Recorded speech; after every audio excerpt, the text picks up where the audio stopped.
আল্লাহ কখন কাকে কিভাবে কোথায় নিয়ে যায়, কোন হালে রাখবেন তিনিই ভালো জানেন।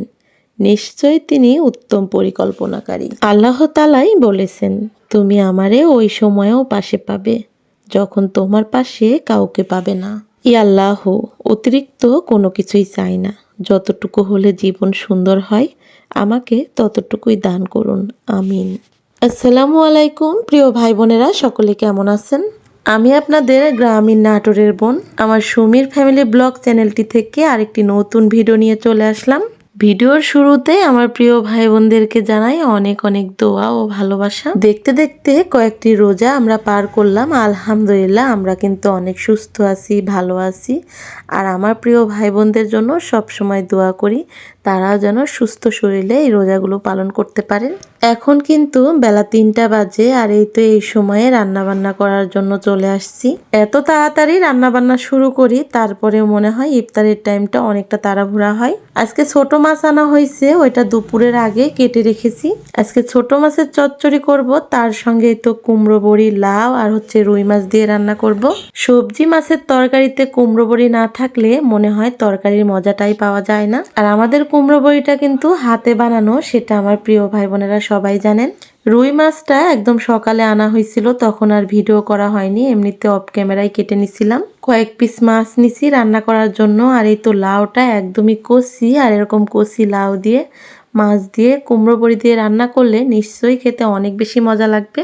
লাউটা কাটতে কাটতে আমার প্রিয় ভাই বোনদেরকে কুমড়ো বড়ির কথা বলি। আমরা কিন্তু 12 মাসই কুমড়ো বড়িটা খাই, তবে শীতের দিনে একটু বেশি খাওয়া হয়। আমার অনেক প্রিয় ভাই বোনেরাই কিন্তু এখনো কুমড়ো বড়িটা অর্ডার করতেছেন, নিচ্ছেন। আর আলহামদুলিল্লাহ অনেক বেশি খুশি আমাদের কুমড়ো বড়িটা পেয়ে, কারণ আমাদের কুমড়ো বড়িটা রান্না করলে সে আগের দিনে নানি দাদিদের হাতের যে একটা স্বাদ বা ছোঁয়া সেটাই পাবেন। আজকে আমার ভিডিও যারা নতুন প্রিয় ভাই বোনেরা দেখতেছেন তাদের জন্যই বলতেছি, আমি কিন্তু আমার গ্রামীণ পণ্যগুলো সব সময় আপনাদেরকে দিয়ে আসতেছি।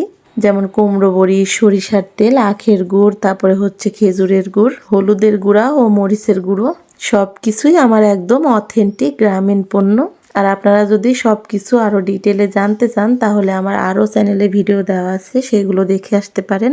আমি যেহেতু রাজশাহীর নাটোরের মেয়ে, সেহেতু কিন্তু আমাদের এলাকায় আমের জন্য বিখ্যাত। দিন পরে সেই রসালো মিষ্টি আম আমাদের জেলা থেকে আপনারা পাবেন। আমি কিন্তু আমের সময় আপনাদেরকে অনেক ভালো ভালো জাতের আমগুলো দিয়ে থাকবো। সেই আমটা থাকবে একদম ফ্রেশ ও ফরমালিন ছাড়া। আর সেই রাজশাহীর আমগুলো যারা খেতে চান তারা অবশ্যই আমার চ্যানেলটি সাবস্ক্রাইব করে রাখুন, এতে কিন্তু আমাকে সব সময় পাবেন। স্ক্রিনে আমার হোয়াটসঅ্যাপ নাম্বার দেওয়া আছে, ওখানে আপনারা যোগাযোগ করতে পারেন আমার এই তো গ্রামীণ পণ্যের জন্য।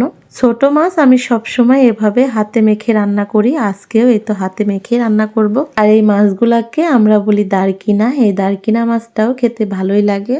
আমার অনেক প্রিয় ভাই বোনেরাই বলে যে আপু আপনাদের এত সরিষার তেল, সরিষা, তাহলে আপনারা কেন সরিষার তেল খান না? আপু বা ভাইয়াদেরকেই বলতেছি, আসলে সব তরকারিতে আমাদের সরিষার তেলটা খাওয়া হয় না, যেহেতু আমাদের বাচ্চারা আসলে সরিষার তেলটা তেমন একটা পছন্দ করে না তরকারিতে, সেই জন্যই এরকম সয়াবিন তেল দিয়ে রান্না করা হয়। তবে অনেক অনেক তরকারি আছে যেগুলা সরিষার তেল ছাড়া কিন্তু রান্না করলে ভালোই লাগে না। ছোট মাছের চচ্চড়ি রান্না করার জন্য কড়াইটা চুলার উপরে উঠিয়ে দিছি, ওদিকে মাছটা হতে থাকবে। আর এদিকেই তো রুই মাছটা আমি মেখে নেব। এই মাছের মধ্যে লেজ আর মাথা দিয়ে লাউটা রান্না করব, আর পিস মাছ যেগুলো চাকা মাছ আছে সেগুলো ভাজবো, কারণ হাসান আর আমার আব্বা ভাজা মাছ খেতে বেশি পছন্দ করে।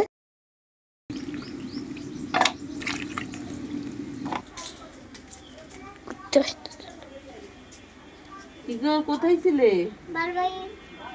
ওদিকে খেলতেছিল, তোমাকে আমি খুঁজতেছি, বলতেছি হাসান কই আমার। কি করছো?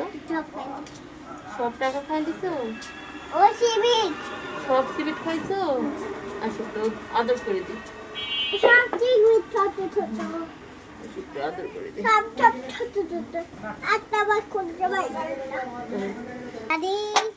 একটা চা বানাই হাসানের জন্য।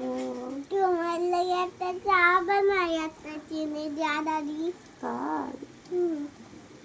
সামান্য চিনি দিও, হ্যাঁ? আদা দিব, নতুন দিব।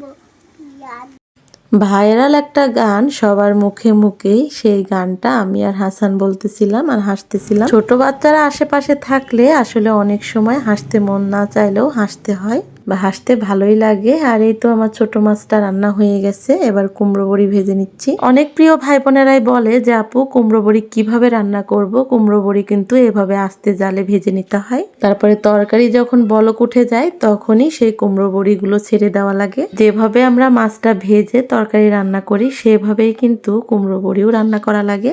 কুমড়ো বড়ি মাছ, সবজি, ডিম বা হচ্ছে যে কোনো ভাজি, ভর্তা সবকিছু দিয়ে রান্না করা যায়।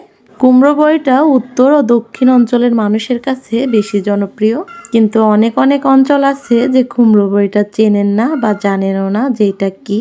কুমড়ো বড়িটা বানানো হয় মাত্র 2টা উপকরণ দিয়ে, একটা হচ্ছে মাসকালের ডাল আর হচ্ছে পাকা কুমড়ো। আমার চ্যানেলে কিন্তু দেওয়া আছে যে কিভাবে আমরা কুমড়ো বড়িটা বানাই, সেটা অবশ্যই দেখে আসবেন যারা জানেন না। মাছ ভাজা হয়ে গেছে, এবার ওই কড়াইয়ে আর একটু তেল দিয়ে দিলাম, দিয়ে কয়েকটা কাঁচামরিচ চেরা আর হচ্ছে পেঁয়াজ কুচি দিয়ে ভেজে নেব। আজকে মাছগুলো ভাজতে গিয়ে অনেকটাই লেজটা ভেঙে গেছে আর পিসগুলো ভালো আছে। এবারে তো বাটা মশলার সাথে হলুদ গুঁড়ো ও লবণটা দিয়ে দিলাম, আর পেঁয়াজ মরিচটা ভাজা হয়ে গেছে, এর মধ্যেই তো দিয়ে দিচ্ছি মশলাগুলো একটু তেলের সঙ্গে ভেজে নেব, তারপরে একটু পানি দিয়ে মশলাটাকে কষিয়ে নেব। আমি যে হলুদ গুঁড়োটা দিলাম এটা কিন্তু আমাদের অথেন্টিক বাড়ির হলুদ গুঁড়ো, সেটাই আপনাদেরকে দিচ্ছি। অল্প সামান্য হলুদ গুঁড়োতেই তরকারির কালারটা হয় একদমই পারফেক্ট। এদিকে হাসানটা গরম গরম মাছ ভাজা দেখেই বলতেছে যে আম্মু খাবো, ফু দিচ্ছে আর খাচ্ছিল।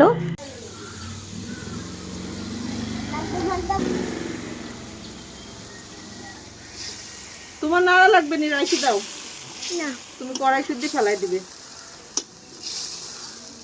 দাও, পড়ে যাবে, জান এদিকে এসো।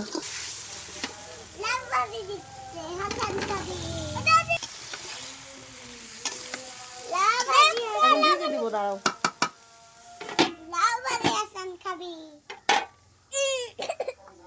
থাকতো। নামো নামো নামো, মাছ খাই যাও, মাছ খাই যাও, মাছ খাই যাও, এই দেখো মাছ। লাউটা ওদিকে কষাচ্ছি আর এদিকে হাসানকে মাছ বেছে খাওয়াচ্ছি। আর তাড়াতাড়ি করে লাউটা ঢেকে দিছি, না হলে হাসানটা শুধু নাড়ার জন্য কাঁদতেছিল। আর এই তো একটা ডালিয়া ফুল গাছে কি সুন্দর ডালিয়া ফুল ফুটছে, সেটাই আমার মেয়ে দেখাচ্ছিল আপনাদেরকে।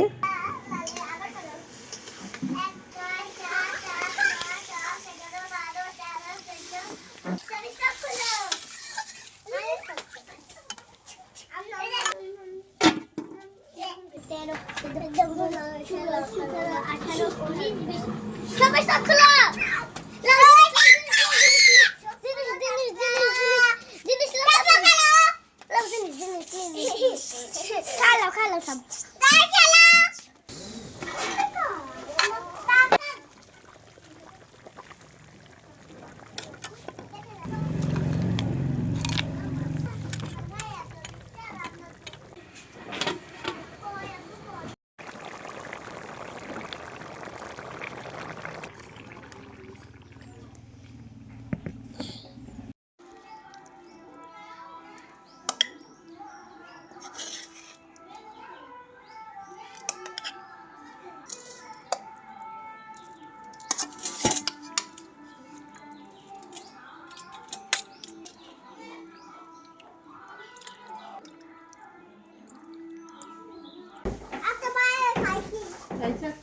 আবার খাও।